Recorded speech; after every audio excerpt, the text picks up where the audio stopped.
அவரு திரும்பி வாடா நம்ம படம் பண்ணலாம் அப்படின்னு சொன்னா ஜாலியா ஒரு படம், ஒரு ஃபன்னான ஒரு ஃபிலிம் பண்ணுவேன். ரொம்ப நாளா ரொம்ப சீரியஸாவே நடிச்சிட்டு இருக்காங்க. ஒரு ஜாலியா ஒரு ஃபிலிம் வந்து மக்களுக்கு வந்து ஒரு டோட்டலா வேற மாதிரியான ஒரு ஃபிலிம் கொடுக்கணும்னு தான் ஆசைப்படுவேன். ஏன்னா நானே வந்து அவர் கூட வந்து ஆக்ஷன் அதெல்லாம் பண்ணியாச்சு. நான் அவர்கிட்ட வேற ஏதாவது தான் பண்ணணும். வில்லனா வேற ஒரு ஆன்டி ஹீரோ வில்லனிக் மூமெண்ட்ஸ் எல்லாம் வேற வேற நீங்க கொடுத்துட்டீங்க. எல்லாமே பண்ணியாச்சு. திரும்ப அதை தாண்டி பண்ணணும். நான் இப்போ அதை தாண்டி இப்போ பண்ணணும். அது எதுக்கு வம்பு அதெல்லாம் பண்ண வேணாம். அதுக்கு பதிலாக ஜாலியா ஒரு படம், அவர் வந்து ஒரு ஃபன்னான ஒரு அஜித் சாரை வந்து எனக்கு தெரிஞ்ச ஒரு அஜித் சாரை காட்டணும் உங்களுக்கு எல்லாம் அப்படிங்கிறது தான். அஜித் சாருக்கு மங்காத்தால ரொம்ப ஃபேவரட் சீன் ஏதாவது இருக்கு? அப்படி அவங்க கிட்ட சொல்லியிருக்காரா, வெங்கட் இது பார்த்தேன் எனக்கு ரொம்ப பிடிச்சிருந்த சீனுக்கு படம் பார்க்கும்போது அப்படி சொல்லியிருக்காரா? இன்டர்வல் பிளாக் அந்த செஸ் அப்படியே செஸ் ஆடி விளையாடுற சீன் அது ஆக்சுவலி ஒரு சிங்கிள் ஷாட்ல பண்ணிருக்காங்க. நிறைய இன்டர்வியூல சொல்லியிருக்கேன் சிங்கிள் ஷாட்ல பண்ண. அப்புறமா அவர் வந்து நாங்க வீட்டுக்கு போகும்போது வந்து அது அவ்வளவு இம்ப்ரெஸ் பண்ணிருக்க ஒரு ஆக்டர் அப்படின்றது அப்பதான் தெரிஞ்சது. அந்த சீனை வந்து கம்ப்ளீட்டா வந்து எங்க திரும்ப நடிச்சு காட்டினாரு அவங்க வீட்டுல. இந்த மாதிரி பண்ணாயா அவன் அப்படின்னு சொல்லி வீட்டுல வந்து இந்த மாதிரி வந்து அந்த சீன்ஸ் எல்லாம் பண்ணி காட்டினார். ஸோ தட் வாஸ் அவ்வளவு இம்ப்ரெஸ் பண்ணிருக்கு அப்படிங்கறது எங்களுக்கு வெரி க்ளோஸ் சர்க்கியூட் மட்டும் தான் தெரியும். ஸோ இட் வாஸ் அந்த சீன் அவருக்கு அவ்வளவு ரொம்ப பிடிக்கும். he loved that scene a lot. Shalini மேம்க்கு ஏதாவது ஃபேவரட் சீன் அதை ஏதாவது சொல்லியிருக்காங்களா? ஃபீட்பேக் ஏதாவது சொல்லியிருக்காங்களா? இல்ல அவங்களுக்கு டோட்டலாவே பிடிச்சிருந்துச்சு. அவங்களுக்கு டோட்டலாவே வந்து she loved that film.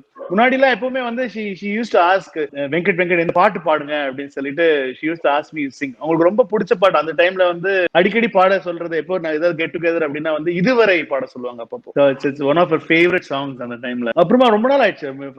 குழந்தைங்க எல்லாம் பெருசா ஆயிடுப்பாங்க அன்ஷூலாம். சோ இப்போ என்ன பாட்டு அவங்களுக்கு ரொம்ப பிடிக்கும்ங்கிறது தெரியல. அஜித் சார் வந்து அடுத்து வெங்கட் பிரபு அடுத்து உங்களுக்கு ஒரு 1 month நான் வந்து என்னோட டேட்ஸ் தரேன் அப்படின்னா மங்காத்தா 2 இருக்குமா ஃப்ரெஷ் ஸ்கிரிப்டா இருக்குமா சார்? ஃப்ரெஷ் ஸ்கிரிப்டா தான் இருக்கும். ஒரு மாசத்துல நான் அவ்வளவுதான் ஃப்ரெஷ் ஸ்கிரிப்ட் தான் பண்ணுவேன். மங்காத்தா 2 கொஞ்சம் பெருசாகும். ஸோ இந்த சமயத்துல வந்து the only thing we all have is நம்மளுடைய love and affection தான் towards each other.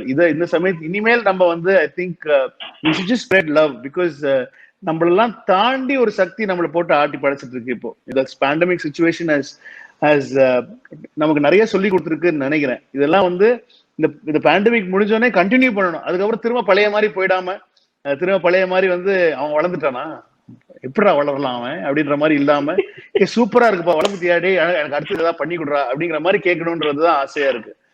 So அதனால வந்து I think it's about time that we all spread some good positive vibe because that is the only thing which has been missing for a long time now. I think அது இருந்துச்சுனாலே I think we can all be very happy together.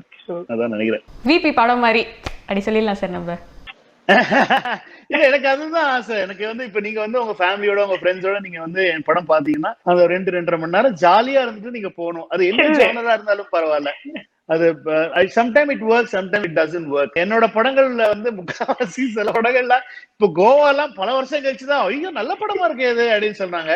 அதே மாதிரி வந்து மாஸ்க்கும் சொன்னாங்க. Mass release ஆகும் போது வந்து நிறைய பேர் வந்து because they didn't expect this from Suriya. இப்ப நானும் சூர்யா அவங்களும் வந்து சேர்ந்து படம் பண்ணும்போது I wanted to do something very different. ரொம்ப கஷ்டப்பட்டு நான் ரொம்ப கஷ்டப்பட்டு எழுதின படம் அப்படின்னு சொன்னா வந்து அது மாஸ் தான் நினைக்கிறேன். பட் ஆனா வந்து அது அந்த ரிலீஸ் ஆன டைம்ல வந்து it didn't work out.